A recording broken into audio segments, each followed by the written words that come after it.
everyone, I'm Anna.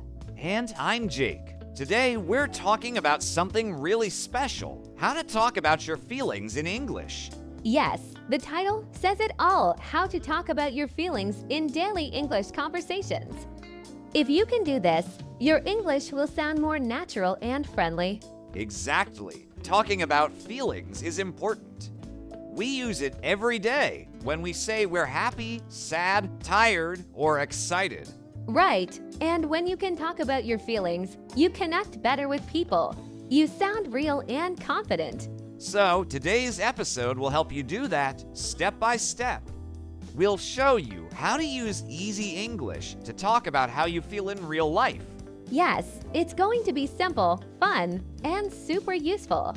So, Anna, how do you feel today? I feel happy. Laughs because we're doing this episode.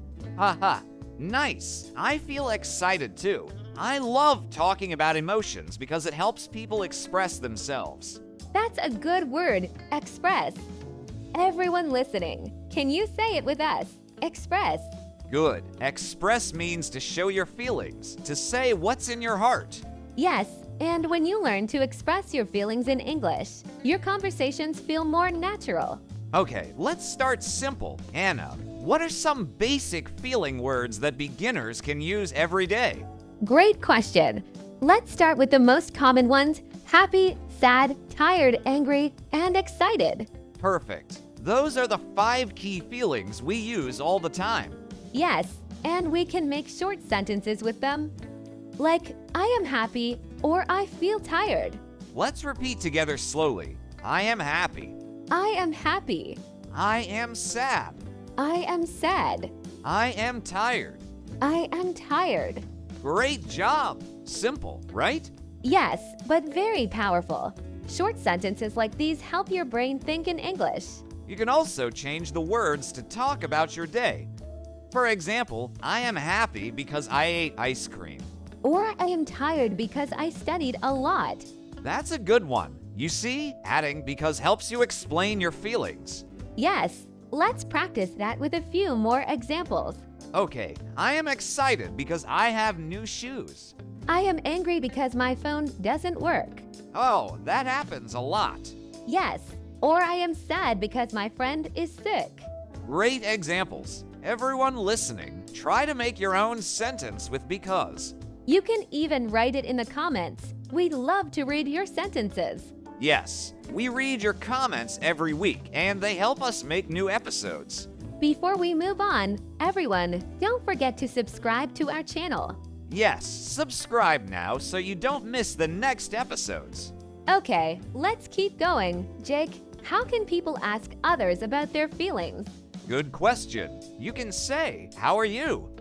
That's the most common one. Right, but sometimes people just say, I'm fine, and stop there. True, but if you want to make your English sound natural, you can use more interesting questions. Like what? You can say, "How do you feel today?" or "Are you happy today?" Oh yes, that sounds friendly and real. Or, "You look tired. Are you okay?" That's a very nice and caring question. It shows you care about the person. Exactly. When you use these kinds of questions, you make real conversation. Let's practice a short dialogue, okay? Sure. Hi Jake, how are you? I'm good, but a little tired today. Oh, why are you tired? I went to bed late last night. See, simple and natural. You just shared your feeling and gave a reason. Yes, and you can practice this every day, even when talking to yourself. That's right. You can say, I feel happy today because it's sunny. Or, I feel tired because I didn't sleep well. Or I feel excited because it's Friday. Everyone loves Friday. Definitely. Okay, let's learn a few more feelings. Jake, what about positive feelings? Good idea. Positive means good or happy emotions. Right, words like happy, excited, proud, calm, relaxed. Let's say them slowly together. Ready? Happy, Excited. proud, Calm. relaxed. Nice job, everyone. And you can make sentences like, I feel calm today, or I feel proud of my work. That's a good one. I feel proud of my work. You can also say, I feel relaxed after listening to music. Great examples. See how we use I feel to start many sentences? Yes, that's a good structure to remember. I feel plus feeling. Exactly. For example, I feel happy, I feel angry, I feel relaxed. And sometimes we say, I'm feeling, like, I'm feeling good today. Yes, I'm feeling tired or I'm feeling excited.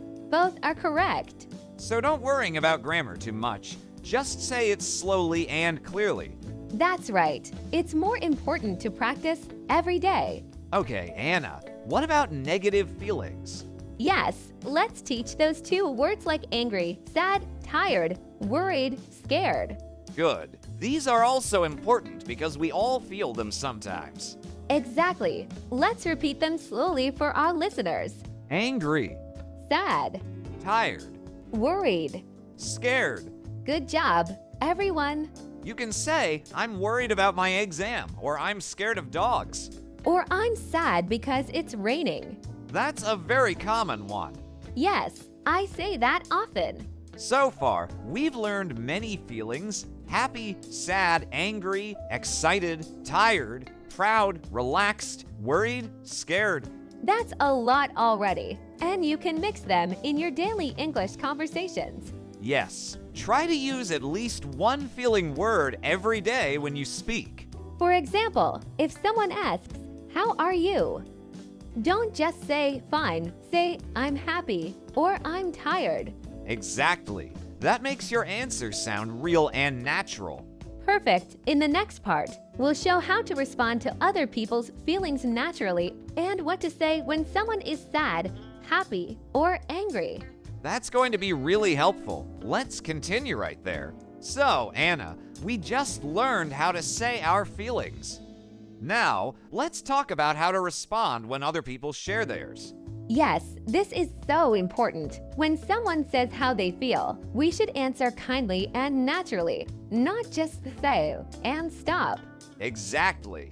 Let's look at a few examples. Suppose I say, I'm tired today. Then I can say, "Oh, I'm sorry to hear that. You should rest." Perfect. Or if I say, I'm happy today. You can answer, "That's great. I'm happy for you." Nice. See? It's simple, but it sounds friendly. Yes, when people tell you how they feel, you can react in 3 ways. 1. Show care. 2. Ask a question. And 3. Share your own feeling. Let's practice that.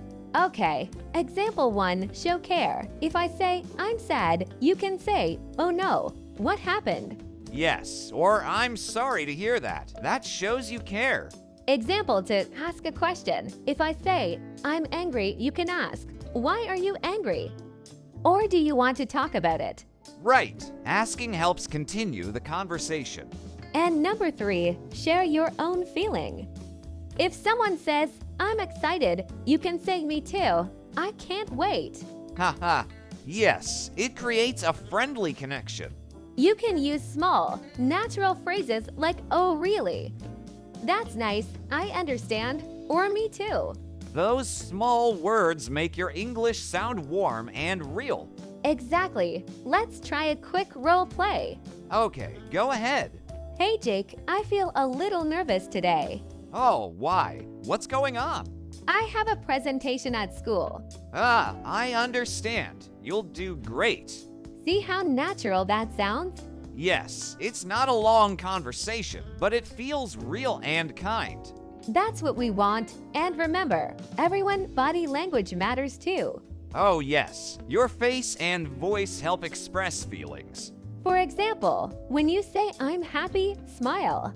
And when you say, I'm tired, let your voice sound soft.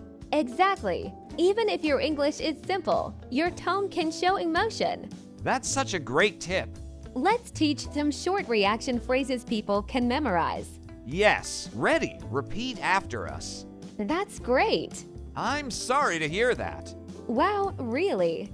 Don't worry. Good for you. Take care. That's too bad. I understand. These small phrases are perfect for daily conversations. Exactly. You can mix them with feeling words. For example, I'm happy. gives that's great. I'm tired gives you should rest. I'm sad gives I'm sorry to hear that. Perfect mini conversations. Yes, and the more you practice, the easier they become. You can even practice alone, look in a mirror, say a feeling, and answer it. Haha, yes, like I'm angry. Oh, why are you angry? Because I lost my keys. That's funny, but it really works. It does. It helps your brain think in English automatically. Let's also teach how to comfort someone who feels bad. Good idea. For example, if someone says, I'm sad, you can say, don't worry. Things will be okay. Or I understand how you feel. That's a powerful one. It shows empathy. That means you understand someone's emotion. Yes, empathy is important in every language. And if someone says, I'm scared, you can say, it's okay, you're safe. Or I'm here for you. That's a very warm phrase. I like that one. It's short, but powerful. Words like that can make a person feel better, even with simple English. True. Kind words don't need big grammar. They just need heart. You know, Jake, sometimes when we talk about feelings, we don't use just one word like happy or sad. Oh, what do you mean? Well, sometimes we say things like a little tired or super happy. Ah, yes, to show how much we feel. Exactly. Let's talk about that next. It's really fun. Anna, we've talked about saying our feelings and responding to others. But how can we show how strong our feelings are? Great question, Jake. We can use small words that make feelings stronger or softer. Words like a little, really, so, or super. Ah, so if I say I'm happy, it's normal. But if I say I'm so happy, it sounds much stronger. Exactly. Or if you say I'm a little tired, it means not very tired, just a bit. Let's try some together. I'm really hungry. I'm so excited.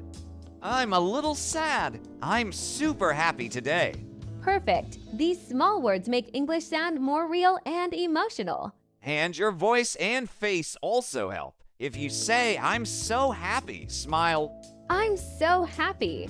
Nice, and for I'm really tired, speak slowly. Maybe yawn a bit. I'm really tired. See, that's fun. Everyone listening, say it with us. I'm a little hungry. I'm really tired. I'm so happy. Great job. And hey, don't forget to subscribe to our channel if you enjoy learning English with us. Yes, subscribe and tell us in the comments. How do you feel today? Happy, calm, excited? You can practice writing. Today, I feel happy, or today, I feel a little tired. That's a great habit. When you connect English with your real life, you learn faster. Exactly. For example, when you wake up, you can say, I feel sleepy. After coffee, I feel awake now. I always say that after my morning coffee. Now I feel alive. Me too. Or when you talk to your friend, you can say, I feel nervous before an exam, or I feel proud after you finish something big. That's true. Emotions are part of daily life, and using English to talk about them makes your English real. And it helps other people understand you better. If you say, I feel sad, your friend can listen. If you say, I feel happy, they can celebrate with you. Yes, talking about your feelings connects people. Okay, time for a quick recap. Sure. First, we learned how to say your feelings. I'm happy, I'm sad, I'm tired. Then, how to respond, I'm sorry to hear that, that's great, or wow, I'm happy for you. And today, how to show how much you feel something. I'm a little sad, I'm so happy, I'm really tired. Perfect recap, Jake. Thanks, Anna.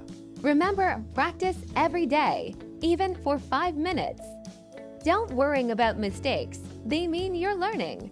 Yes, and please subscribe and tell us your favorite sentence from today's episode.